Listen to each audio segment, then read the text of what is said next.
Beaucoup. Very much appreciated. Merci beaucoup, j'apprécie votre accueil. And I don't mind Et ça ne me dérange pas speech without a teleprompter. de faire ce discours sans un prompteur, It's not working. parce que le prompteur ne fonctionne pas. I feel very happy to be up here with you. Je suis très heureux d'être ici parmi vous, néanmoins, More from the heart. et je vais pouvoir parler plus sincèrement, avec le cœur. Teleprompter is in big trouble. Mais je peux vous dire que la personne qui est responsable du prompteur va avoir des ennuis.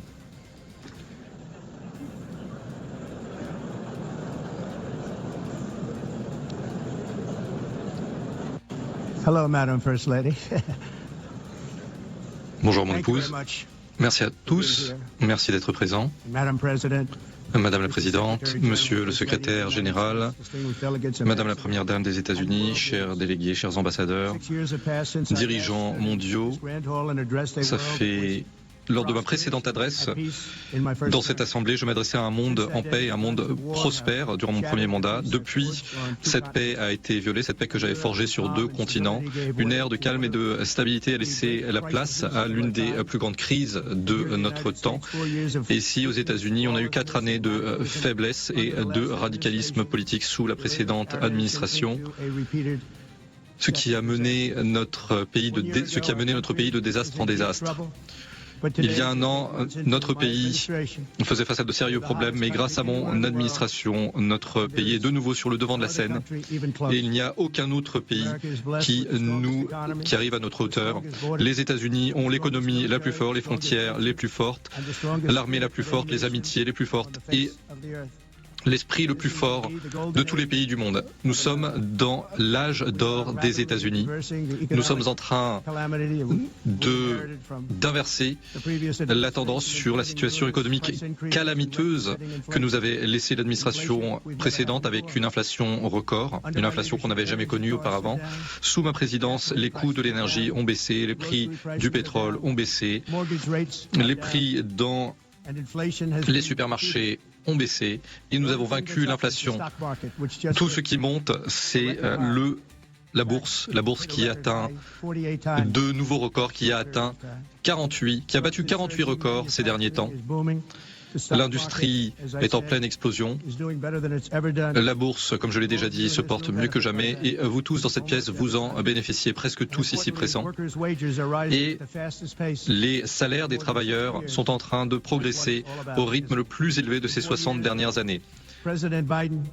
En 4 ans, le président Biden a réalisé moins de 1 000 milliards de dollars d'investissement aux États-Unis. Dans les 6 derniers mois de ma présidence, nous avons eu des engagements à hauteur de 17 000 milliards. Réfléchissez-y. En 4 ans, moins de 1 000 milliards et en moins de 6 mois, j'ai fait plus que 17. Ces investissements arrivent aux États-Unis, ils arrivent de partout dans le monde.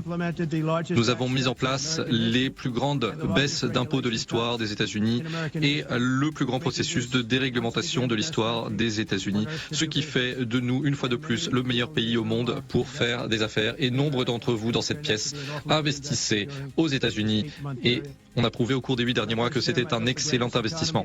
Durant mon premier mandat, j'ai bâti la plus belle économie au monde, la plus belle économie de l'histoire du monde, et je le refais. Mais cette fois-ci, l'économie sera encore plus belle, encore plus grande.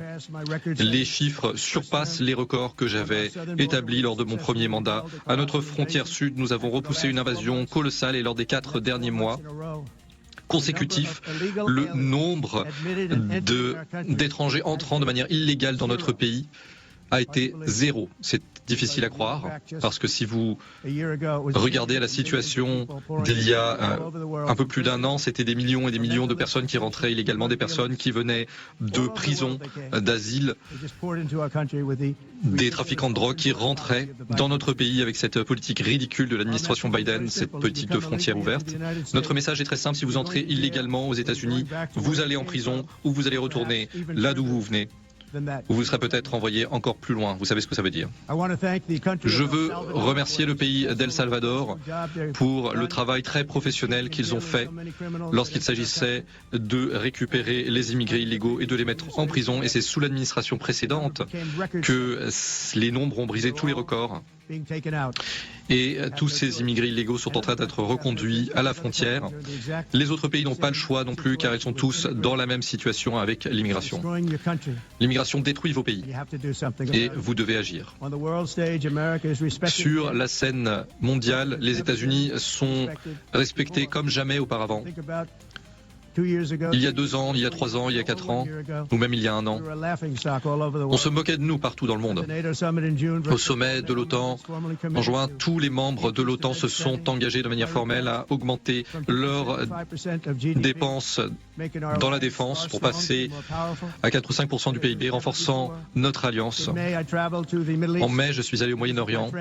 Je suis allé rendre visite à nos amis pour reconstruire nos partenariats dans le Golfe, pour renforcer nos relations précieuses avec les pays du Golfe, le Qatar notamment. J'y crois plus que jamais. Mon administration a négocié accord commercial après accord commercial historique avec le Japon, la Corée du Sud, le Vietnam, l'Indonésie, les Philippines, la Malaisie et d'autres pays. Au cours des 7 derniers mois, j'ai mis fin à cette guerre dont on disait qu'elle ne pouvait prendre fin, que c'était des guerres sans fin.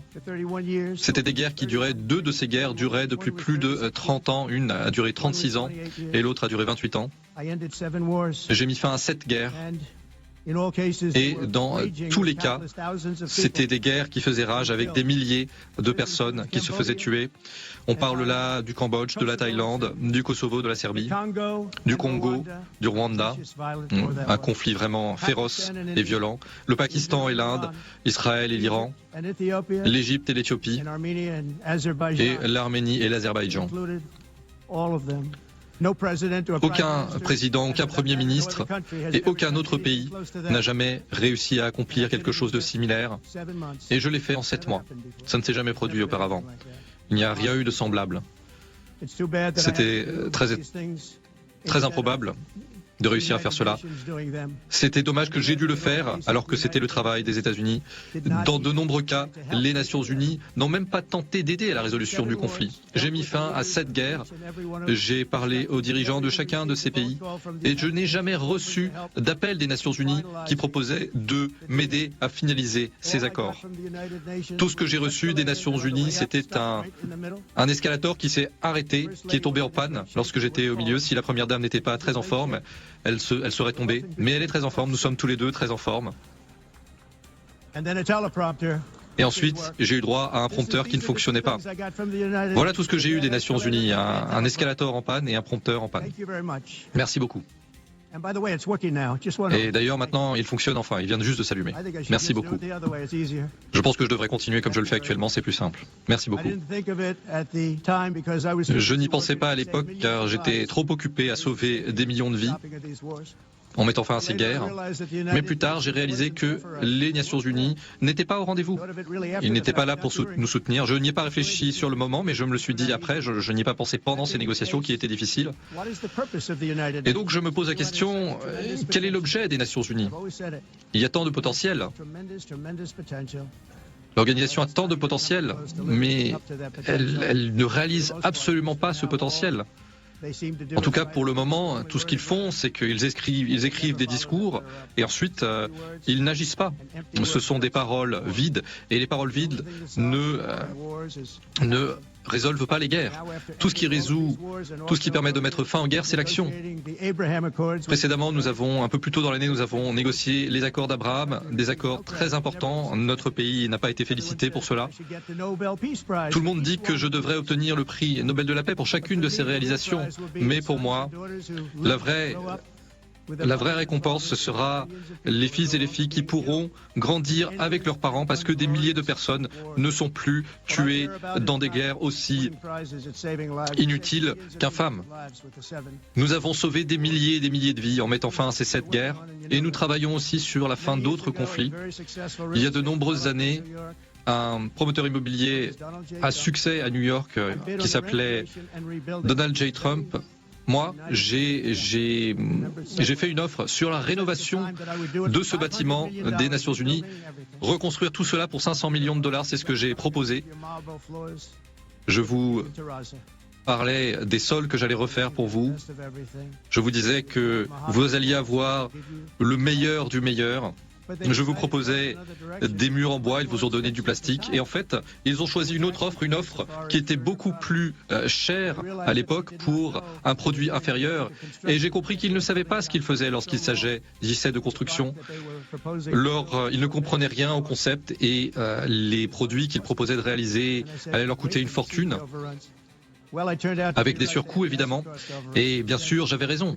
Il y a eu des surcoûts massifs, ils ont dépensé 2 à 4 milliards sur le bâtiment et ils n'ont même pas eu les sols en marbre que moi je proposais dans mon offre. Et maintenant vous savez très bien sur quel sort de sol vous êtes en train de marcher. En ce qui me concerne, quand je regarde ce bâtiment, quand je vois que les escalators sont en panne, ils n'ont même pas terminé le travail qu'ils étaient censés faire il y a des années. Le projet était tellement corrompu que le Congrès m'a demandé de témoigner devant eux sur l'immense gâchis parce qu'ils ne savaient pas ce qui se passait. Mais ils estimaient le gâchis à 2 à 4 milliards plutôt que 500 millions avec une garantie de résultat. Malheureusement, beaucoup de choses aux Nations Unies fonctionnent de la même manière, mais à une échelle bien plus importante. C'est très triste à voir. On peut se demander si les Nations Unies sont encore capables de jouer un rôle productif. Je suis ici pour vous proposer l'amitié et le leadership des États-Unis pour que nous puissions forger un monde plus prospère, un monde de sécurité. Et c'est un monde où tout le monde sera bien plus heureux. Un avenir bien meilleur est à notre portée, mais pour y arriver, nous devons rejeter les mauvaises approches du passé et travailler ensemble pour faire face à certaines des plus grandes menaces de notre histoire. Il n'y a pas de danger qui nous guette plus aujourd'hui que les armes destructrices que nous avons à notre disposition. Les États-Unis en ont beaucoup, comme vous le savez. J'ai fait de la lutte contre ces menaces une priorité pour notre nation.